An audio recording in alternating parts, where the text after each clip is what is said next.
Netflix უნდა საქართველოს სერიალის გადაღება. რა სიუჟეტს შეთავაზებდი? Netflix თუ უფრო HBO-ს შევთავაზებდი და არა Netflix. იდეა სარეკლამეორის ასე ვთქვათ ეპოქაზე, იმიტომ რომ მე-18 საუკუნე რო ავიღოთ, არის ფაქტობრივად ერთი ადამიანის ეპოქა, ეს სარეკლამეორის ეპოქა და საინტერესოა რატო, რომ ანუ ერეკლეს ეს ხანგრძლივი ცხოვრება იტევს რაღაც ბავშვობას, ახალგაზრდობას და სიბერეს და თითოეული ეს ეპიზოდი დატვირთულია როგორც ადგილობრივი ისტორიებიც და გლობალური ისტორიებით, ხო? ანუ ორი მეფე ყავს სულ, ვინც ილაშქრა ყველაზე შორს ამ ქვეყნის ისტორიიდან ერთია ვახტანგ გოგასალი, რომელიც ინდოეთში იყო და ერეკლემეორი, რომელიც ასევე ინდოეთში ომობდა, როგორც ასე ვთქვათ, ახალგაზრდა ყმაწვილი მეომარი მე-18 საუკუნის რაღაც შუა პერიოდში, ხო?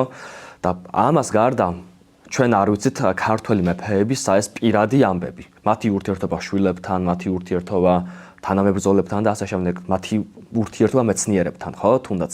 და ერეკლემეორეს აქვს ეგ ისტორია, რომ ის თანამშრომლობს მაგალითად ფეოდალებთან, ეკლესიასთან, მეცნიერებთან, ქიმიკოსებთან, უნდა რაც რეფორმების მთელი კასკადი და შესაბამისად, ანუ კარგი სერიალი ნამდვილად დაამშვენებდა ამ ქვეყნის როგორც ასე ვთქვათ, იმიჯს, ისე ისტორიისადმი პატივისცემას და მით უმეტეს იმ მეფეს, რომელმაც გზა გაკვალა თანამედროვეებისაკენ, ხო? ანუ თუ ვინმე გაკვალა გვიან შუა საუკუნეებში გზა ევროპისაკენ და თანამედროვეებისაკენ, ეს ნამდვილად ერეკლემეორი არის და იმსახურებს ნამდვილად გლობალურ ცნობადობას.